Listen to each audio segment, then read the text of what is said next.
Boa noite! Esse vídeo servirá para ajudar a compreender um pouco melhor o que é a ANOVA multifatorial. Bem, de forma a introduzir a ANOVA multifatorial, vamos falar um pouco sobre a ANOVA, que é a análise de variância. E para que ela serve? É um teste estatístico utilizado para comparar diferenças entre grupos, analisando a variabilidade entre os grupos e comparando com a variabilidade intragrupos. Ela é utilizada a partir de 3 grupos, com dados quantitativos, podendo também ser utilizada para 2 grupos, mas o mais comum é utilizar o teste T. Logo, como falado anteriormente, é a razão entre as variâncias, que resulta no valor de f.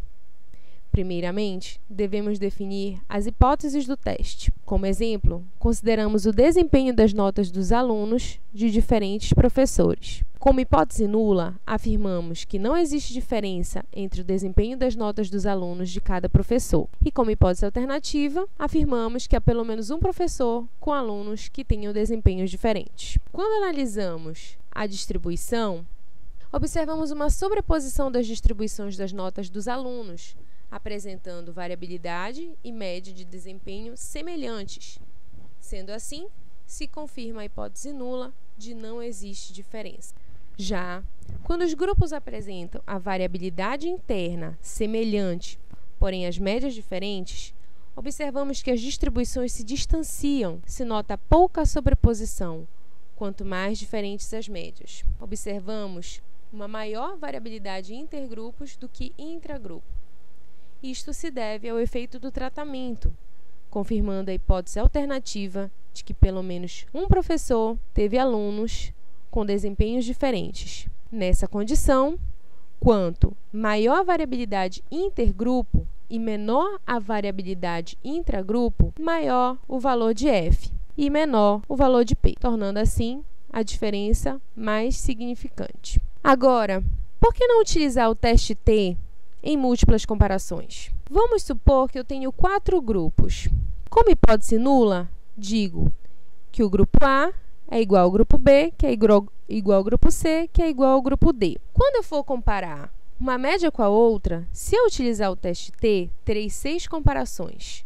Isso aumenta a chance do erro tipo 1, que é a inflação do falso positivo. Quando eu comparo 2 grupos, eu adoto o nível alfa de 5% e a probabilidade de rejeitar corretamente H0 de 0,95. Quando eu utilizo o teste T para mais de uma comparação, eu não vou ter só 0,95 de chance de rejeitar corretamente H0, pois será multiplicada pelo número de comparações que fazemos. Quanto maior o número de comparações, menor a chance de rejeitar corretamente H0 e maior a probabilidade de erro. Então, para evitar esse aumento no nível global de significância do experimento, deve-se utilizar a ANOVA, pois assume um único alfa a comparar todos os grupos e identifica se existe uma diferença entre os grupos.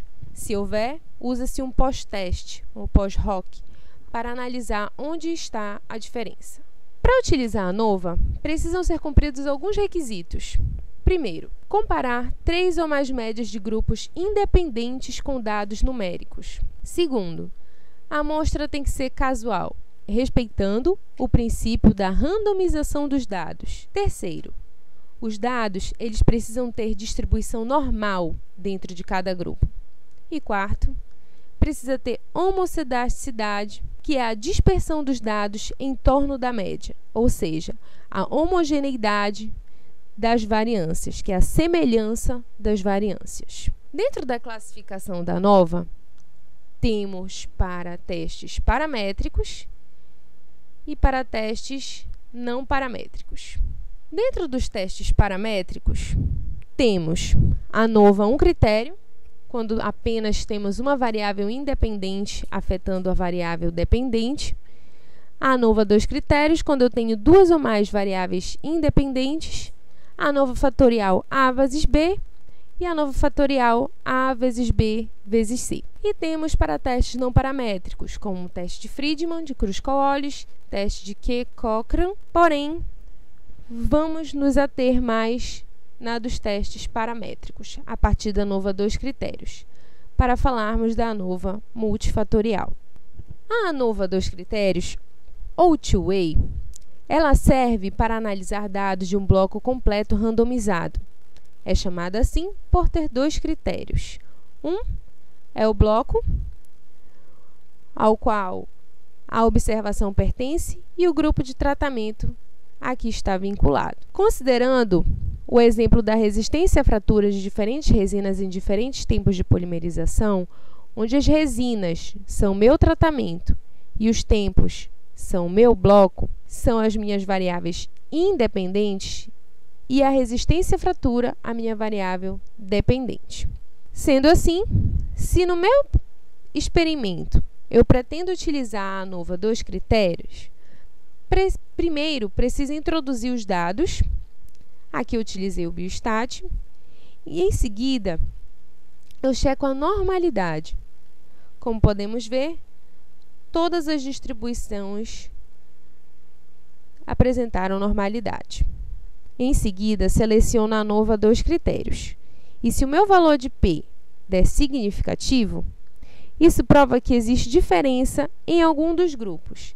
E para saber aonde está essa diferença, eu preciso rodar um pós-teste.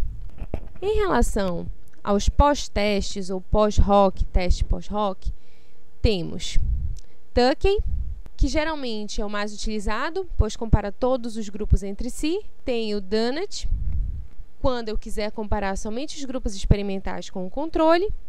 E se eu quiser selecionar as minhas comparações, eu uso Bonferroni. Selecionamos Tukey para analisar onde estava a diferença entre os grupos. Geramos o grid e podemos analisar as médias.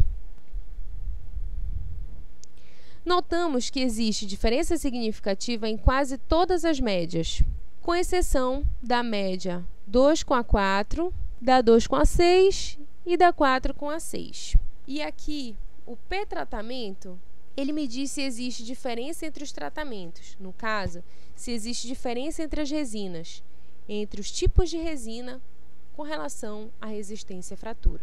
Esse P-blocos me diz se o tempo de polimerização ele exerce influência, se tem diferença em relação à resistência à fratura das resinas. Podemos gerar o gráfico para melhor avaliar. E, através dele, podemos avaliar que a resistência à fratura das resinas depende do tempo de polimerização, sendo que a resina C, que é a cinza, ela apresenta melhor resistência à fratura quando fotopolimerizada por 10 segundos. E a resina B, que é a laranja, melhor resistência à fratura quando fotopolimerizada por 30 segundos. Já a ANOVA fatorial A vezes B, ela é semelhante à ANOVA dos critérios. Porém, a diferença é que ela compara os tratamentos, os blocos e a interação entre eles, entre tratamentos e blocos.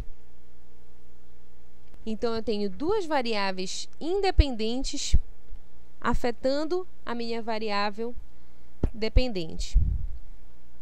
E terei a interação entre as variáveis independentes, que no caso são os tratamentos e os blocos. Como notamos, a diferença entre a ANOVA fatorial A vezes B e a ANOVA dos critérios é a interação, onde, quando se gera o grid, além do P-tratamento e do P-bloco, ele me dá o P-interação, que é a interação entre os dois fatores, tempo de polimerização e tipo de resina, mostrando que a diferença foi significativa. Então, quer dizer que existe interação entre o tempo de polimerização e o tipo de resina, ou seja, tratamentos e blocos. E, da mesma forma, podemos criar gráficos para melhor avaliar. Já a ANOVA fatorial A vezes B vezes C, temos a combinação de vários fatores de tratamento com suas respectivas interações. Fator A, fator B, fator C, fator A vezes B, A vezes C, B vezes C e A vezes B vezes C. É semelhante à ANOVA A vezes B, mas a diferença é que ela abrange mais um fator. Então, introduzimos os dados. Neste exemplo, consideramos a tenacidade ou fratura de 3 cimentos resinosos em 3 diferentes profundidades e em 3 diferentes tempos. E vemos, quando geramos o grid, que ele dá o valor de cada fator e da interação entre eles, onde notamos que existe diferença significativa da interação de A vezes B. Para ilustrar, trouxemos um artigo que fala da eficácia clínica do extrato etanólico do própolis indiano a 30% e o recaldente, na hipersensibilidade dentinária, um estudo clínico randomizado. Ele explica que foi um estudo duplo cego com 3 grupos, que avaliou a hipersensibilidade através da escala verbal, de 0 a 3. Avaliada antes da intervenção, em seguida, depois de 7, 14 e 21 dias. Com relação à análise estatística, ele mostra que tinha 3 grupos de tratamento e para avaliar entre os 3 grupos de intervenção em cada tempo, se utilizou ANOVA, two-way, com pós-hoc de Bonferroni, e para avaliar entre baseline e outro intervalo de tempo, foi utilizado Friedman com um nível de significância de 1%. Então, de forma a resumir, para utilizar a ANOVA, precisa ter distribuição normal dos dados, homogeneidade das variâncias, aleatoriedade dos erros, independência estatística, sem correlação. O meu muito obrigada.